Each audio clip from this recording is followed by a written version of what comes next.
നമസ്കാരം സുഹൃത്തുക്കളെ, ഇന്നത്തെ വീഡിയോയിൽ പറയാൻ പോകുന്നത് യൂറോപ്പിന്റെ ശ്രദ്ധ ഇന്ത്യയിലേക്ക്. മാറുന്ന ലോകക്രമത്തിലെ പുതിയ സൗഹൃദം തുടങ്ങുകയാണ്. യൂറോപ്യൻ യൂണിയന്റെ വാക്കുകൾ. വർദ്ധിച്ചു വരുന്ന അനിശ്ചിതത്വങ്ങൾക്കിടയിൽ യൂറോപ്പിന് ഇന്ത്യ ഒരു ഉറച്ച താങ്ങാണ്. റഷ്യ, ചൈന പോലുള്ള സ്വേച്ഛാധിപത്യ ഭരണകൂടങ്ങൾ കൂടുതൽ ധൈര്യശാലികളാകുന്നതും അതിർത്തികൾ മാനിക്കാതെ കടലിലെ സമാധാനത്തിന് ഭീഷണി ഉയർത്തുന്നതും നമുക്കറിയാം. അതുകൊണ്ട് തന്നെ കരയിലും കടലിലും ബഹിരാകാശത്തും നമ്മുടെ സുരക്ഷാ പ്രതിരോധ സഹകരണം ശക്തിപ്പെടുത്തേണ്ട സമയം അതിക്രമിച്ചിരിക്കുന്നു. ട്രംപ് ഭരണകൂടം ഇന്ത്യക്കെതിരെ കടുത്ത നിലപാടുകൾ എടുക്കുന്ന ഈ സമയത്ത് ഈ മാസം ഇന്ത്യ യൂറോപ്പ് ബന്ധത്തിൽ ഒരു പുത്തൻ ഉണർവ് ഉണ്ടായി. ഫിൻലാൻഡ് പ്രസിഡന്റ് അലക്സാണ്ടർ ഇന്ത്യയെ റഷ്യയെയും ചൈനയെയും പോലല്ലാത്ത വളർന്നു വരുന്ന ഒരു ലോകശക്തിയായി ഒരു ബ്ലൂംബെർഗ് പോഡ്കാസ്റ്റിൽ വിശേഷിപ്പിച്ചു. റഷ്യയും ചൈനയുമായി ഇന്ത്യയെ താരതമ്യം ചെയ്തുകൊണ്ടുള്ള അദ്ദേഹത്തിന്റെ ഈ സൂക്ഷ്മമായ പ്രസ്താവന അമേരിക്കയ്ക്ക് നൽകിയ സന്ദേശം ചെറുതല്ല. അമേരിക്കയുടെ ഏറ്റവും അടുത്ത പങ്കാളിയായി കണക്കാക്കപ്പെട്ടിരുന്ന യൂറോപ്പിൽ ഒരു അപ്രതീക്ഷിതമായ മാറ്റം സംഭവിക്കുന്നു. അവരുടെ തന്ത്രപരമായ ശ്രദ്ധ പതുക്കെ ഇന്ത്യയിലേക്ക് മാറുകയാണ്.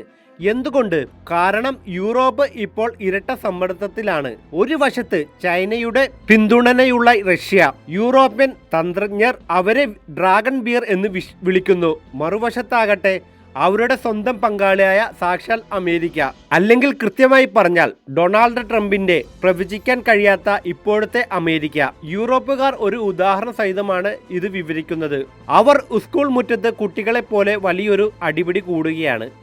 നിർത്താൻ പറ്റാത്തത്ര ശക്തിയായി അവർ അടികൂടും. 2-3 മിനിറ്റ് അവരെ വിടുക. എന്നിട്ട് നിർത്താൻ പറ്റിയില്ലെങ്കിൽ അപ്പോൾ ചിലപ്പോൾ അച്ഛന് കുറച്ച് കടുപ്പിച്ച് സംസാരിക്കേണ്ടി വരും. നിങ്ങൾ കടുപ്പിച്ച് സംസാരിക്കണം. ഇടയ്ക്കിടെ നിങ്ങൾ ചില വാക്കുകൾ ഉപയോഗിക്കേണ്ടി വരും. ട്രംപിന്റെ രീതികളോട് പൊരുത്തപ്പെടാൻ ശ്രമിച്ച നാറ്റോ മേധാവി മാർക്ക് റൂട്ടാണ് ഈ അച്ഛൻ. ഒരു ഭീഷണിപ്പെടുത്തുന്ന അമേരിക്കയ്ക്ക് മുന്നിൽ യൂറോപ്പ് ഇത്രയും അധികം കീഴടങ്ങിയത് യൂറോപ്പിലുടനീളം അദ്ദേഹം വിമർശിക്കുകയാണ്. എന്നാൽ ഇതൊന്നും ട്രംപിനെ പിന്തിരിപ്പിച്ചിട്ടില്ല. റഷ്യ യുക്രൈൻ വിഷയത്തിൽ ട്രംപ് ശക്തമായി ഇടപെട്ടു എന്നാണ് പറയുന്നത്. നാറ്റോ അംഗരാജ്യങ്ങൾ പ്രതിരോധത്തിനായി കൂടുതൽ പണം ചെലവഴിക്കണമെന്ന് ശകാരിച്ചു ട്രംപ്.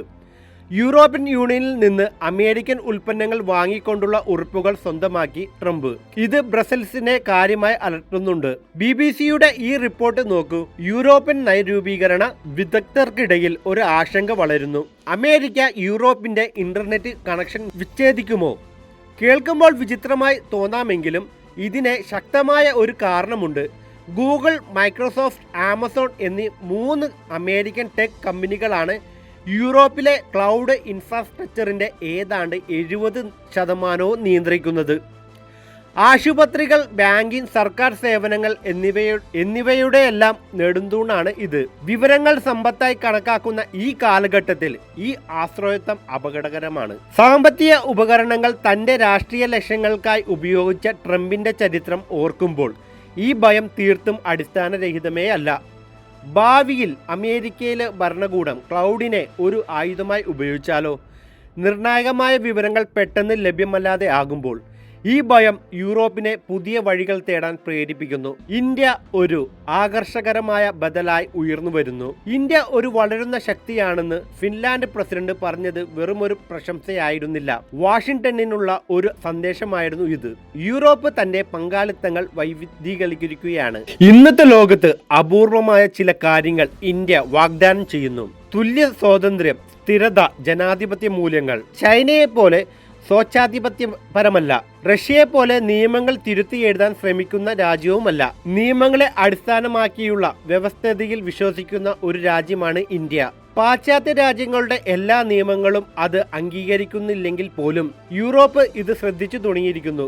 കഴിഞ്ഞ സെപ്റ്റംബറിൽ മാത്രം പ്രധാനമന്ത്രി നരേന്ദ്രമോദി EUവിൻ്റെ ഉന്നത നേതാക്കളായ European commissioner president Ursula von der ലെയനുമായി കൗൺസിലർ പ്രസിഡന്റ് ആന്റോണിയോ കോസ്റ്റയുമായി 2 സംയുക്ത ചർച്ചകൾ നടത്തി. ഇതൊരു സാധാരണ നയതന്ത്രമല്ല, തന്ത്രപരമായ ഒരു അടുപ്പം സ്ഥാപിക്കലാണ്. അതിൻ്റെ ഫലമായി ഈ മാസം EU-ഇന്ത്യ ബന്ധത്തെക്കുറിച്ചുള്ള തങ്ങളുടെ തന്ത്രപരമായ കാഴ്ചപ്പാട് ബ്രസൽസ് ഒരു വർക്കിംഗ് പേപ്പറായി പുറത്തിറക്കി. വ്യാപാരം, സാങ്കേതികവിദ്യ, പ്രതിരോധം, കാലാവസ്ഥ മാറ്റം എന്നീ മേഖലകളിൽ സഹകരണം വർദ്ധിപ്പിക്കാൻ ലക്ഷ്യമിടുന്ന പുതിയ EU-ഇന്ത്യ അജണ്ട. യൂറോപ്പിൻ്റെ വാക്കുകൾ വ്യക്തമാണ്. പൊതുവായ താൽപ്പര്യങ്ങളിലും മൂല്യങ്ങളിലും അധിഷ്ഠിതമായ പങ്കാളിത്തത്തിൽ അവർ കൂടുതൽ ശ്രദ്ധ കേന്ദ്രീകരിക്കുന്നു. വ്യാപാരം, നിക്ഷേപം, പ്രതിഭകളുടെ കൈമാറ്റം എന്നിവ പ്രോത്സാഹിപ്പിക്കാനും പ്രതിരോധ രംഗത്തെ വ്യവസായ സഹകരണം ശക്തിപ്പെടുത്തുവാനും അവർ ആഗ്രഹിക്കുന്നു. വോൺ ഡെർ ലൈൻ പറയുന്നത് കേൾക്കൂ. നമ്മൾ ലോകത്തിലെ ഏറ്റവും വലിയ 2 ജനാധിപത്യ രാജ്യങ്ങളാണ്. യൂറോപ്പ് ഇതിനകം ഇന്ത്യയുടെ ഏറ്റവും വലിയ വ്യാപാര പങ്കാളിയാണ്. സാധ്യതകൾ വളരെ വലുതാണ്. യൂറോപ്യൻ യൂണിയനും ഇന്ത്യയും തമ്മിലുള്ള ഒരു സ്വതന്ത്ര വ്യാപാര കരാർ FTA ലോകത്തിലെ ഇത്തരത്തിലുള്ള ഏറ്റവും വലിയ കരാറായിരിക്കും ഇത്. യൂറോപ്പ് ബിസിനസ്സുകൾക്ക് തുറന്നതാണ്. ഇന്ത്യയുമായി ചേർന്നുള്ള നമ്മുടെ ഭാവിയിൽ നിക്ഷേപം നടത്താൻ ഞങ്ങൾ തയ്യാറാണ്. നിർദ്ദേശിക്കപ്പെട്ട EU ഇന്ത്യ സുരക്ഷാ പ്രതിരോധ പങ്കാളിത്തം മുന്നോട്ട് കൊണ്ടുപോകാനും രഹസ്യവിവരങ്ങൾ കൈമാറുന്നതിന് ഒരു വിവര സുരക്ഷാ കരാറിനുമുള്ള ചർച്ചകൾ ആരംഭിക്കുവാനും തീരുമാനിച്ചു. ഇത് അടുത്ത സഹകരണത്തെ സഹായിക്കും. ഇൻഡോ പസഫിക് മേഖലയിലെ സഹകരണം, ഹൈബ്രിഡ് ഭീഷണികളെ നേരിടൽ, ബഹിരാകാശ സുരക്ഷ, റഷ്യ-യുക്രൈൻ യുദ്ധത്തിലുള്ള ഇടപെടൽ എന്നിവയാണ് മറ്റു ശ്രദ്ധാ വിഷയങ്ങൾ. ഇതൊരു വെറും വാചകമടി മാത്രമല്ല.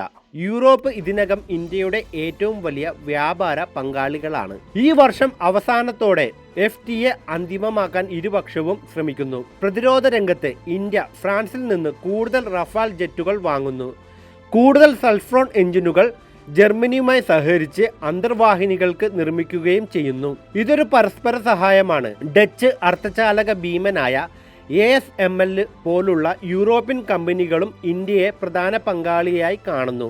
യൂറോപ്യൻ യൂണിയൻ നേതാക്കളുമായി കൂടിക്കാഴ്ചയ്ക്ക് സമയം കിട്ടാൻ ബുദ്ധിമുട്ടാണെന്ന് പരാതിപ്പെട്ടുകൊണ്ട് ASML CEO അടുത്തിടെ പ്രധാനമന്ത്രി മോദിയുമായി 2 മണിക്കൂർ നേരിട്ട് ചർച്ചകൾ നടത്തി. ഈ വൈരുദ്ധ്യം തന്നെ കാരണങ്ങൾ വ്യക്തമാക്കുന്നു. വാഷിംഗ്ടൺ DC-യിൽ നിന്നുള്ള യൂറോപ്പിന്റെ അകൽച്ചയുടെ ഏറ്റവും പ്രധാനപ്പെട്ട സൂചന ഈ മാസം വീണ്ടും ജർമ്മനിയിൽ നിന്ന് വന്നു. ഒരു പൊളിറ്റിക്കൽ റിപ്പോർട്ട് അനുസരിച്ച് ജർമ്മനിയുടെ പുതിയ 83 ബില്യൺ യൂറോയുടെ പ്രതിരോധ വാങ്ങൽ പദ്ധതിയിൽ വെറും 8% മാത്രമാണ് അമേരിക്കൻ കമ്പനികൾക്കായി നീക്കിവച്ചിരിക്കുന്നത്. ബാക്കി മുഴുവനും യൂറോപ്യൻ നിർമ്മാതാക്കൾക്കാണ്. ഇതൊരു വലിയ കാര്യമാണ്. വൈറ്റ് ഹൗസിലെ രാഷ്ട്രീയ അസ്ഥിരതകൾക്കിടയിലും US ആയുധങ്ങൾ തുടർന്നു വാങ്ങാൻ യൂറോപ്യൻ രാജ്യങ്ങൾ സമ്മർദ്ദം ചെലുത്തുന്ന ഡൊണാൾഡ് ട്രംപിന് ഇതൊരു തിരിച്ചടിയാണ്. ചരിത്രപരമായി ജർമ്മനി US ആയുധങ്ങൾ വാങ്ങുന്ന പ്രധാന രാജ്യങ്ങളിൽ ഒന്നാണ്. 2020-നും 2024-നും ഇടയിൽ $17 ബില്യൺ വരുന്ന അമേരിക്കൻ സൈനിക വിൽപ്പനയ്ക്ക് അവർ അനുമതി നൽകി.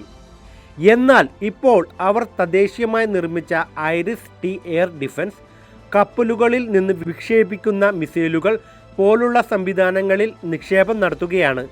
ഈ മാറ്റത്തിന് കാരണം എന്താണ്? ഒരു കാരണം ട്രംപിന്റെ സമ്മർദ്ദ തന്ത്രങ്ങൾ തന്നെയാണ്. മറ്റൊന്ന്, യൂറോപ്പിന് സ്വന്തമായി ഒരു തന്ത്രപരമായ സ്വയംഭരണം വേണം എന്ന വിശാലമായ ആഗ്രഹവുമുണ്ട്. കൂടാതെ വിശ്വസിക്കാനാവുന്നതും പ്രതികരിക്കാനാവുന്നതും പെട്ടെന്നുള്ള രാഷ്ട്രീയ കോപത്തിന് സാധ്യതയില്ലാത്തതുമായ പങ്കാളികളെ ആവശ്യമുണ്ടെന്ന് യൂറോപ്പ് ഇന്ന് തിരിച്ചറിയുന്നു. ഇന്ത്യ ഈ സ്ഥാനത്തേക്ക് കൃത്യമായി ചേരുന്നു. 2047ഓടെ ഒരു വികസിത രാജ്യമായി മാറാനുള്ള ലക്ഷ്യം ഇന്ത്യക്കുണ്ട്. അതായത് ഇവിടെ വളർച്ചയ്ക്ക് വലിയ സാധ്യതകളും ആഗ്രഹവും ഉണ്ട്. പ്രതിരോധ ഇടപാടുകളായാലും സാങ്കേതിക പങ്കാളിത്തമായാലും കാലാവസ്ഥാ സഹകരണമായാലും യൂറോപ്യൻ ബിസിനസ്സുകളും നയരൂപീകരണക്കാരും ഇഷ്ടപ്പെടുന്ന ഒരു തരം വേഗത ഇന്ത്യ കാണിക്കുന്നു.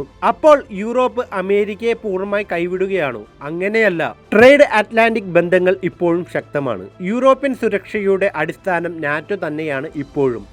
എന്നാൽ നമ്മൾ കാണുന്നത് തന്ത്രപരമായ ഒരു മാറ്റമാണ്. ഇപ്പോൾ സംഭവിക്കുന്ന ഒരു മാറ്റം യൂറോപ്പ് കരുതിയിരിക്കുകയാണ്. അമേരിക്ക എപ്പോഴും വിശ്വസനീയമായ പങ്കാളിയായിരിക്കില്ലാത്ത ഒരു ലോകത്തിന് അവർ തയ്യാറെടുക്കുന്നു. ആ ലോകത്ത് ഇന്ത്യ ഒരു പ്രധാന ശക്തിയായി ഉയർന്നു വരുന്നു. ഈ മാറ്റം ട്രംപിനെ കുറിച്ച് മാത്രമല്ല, ലോകക്രമം മാറിക്കൊണ്ടിരിക്കുന്നു എന്നും മുന്നോട്ടുള്ള യാത്രകൾക്ക് പുതിയ പങ്കാളികൾ ആവശ്യമാണ് എന്നുള്ള തിരിച്ചറിവാണ് ഇതിന് പിന്നിൽ. തുല്യ സ്വാതന്ത്ര്യം, ജനാധിപത്യം, തന്ത്രപരമായ വൈവിധ്യം എന്നിവയോടെ സാക്ഷാൽ ഇന്ത്യ ഈ പങ്ക് ഏറ്റെടുക്കുകയാണ്. നിങ്ങൾ ആദ്യമായിട്ടാണ് എൻ്റെ യൂട്യൂബ് ചാനൽ കാണുന്നത് എങ്കിൽ ഇപ്പോൾ തന്നെ സബ്സ്ക്രൈബ് ചെയ്ത് സപ്പോർട്ട് ചെയ്യുക. ഈ വിവരങ്ങൾ നിങ്ങൾക്ക് ഉപകാരപ്പെട്ടു എങ്കിൽ ഇപ്പോൾ തന്നെ ഷെയർ ചെയ്യാനും മറക്കരുത്. താങ്ക്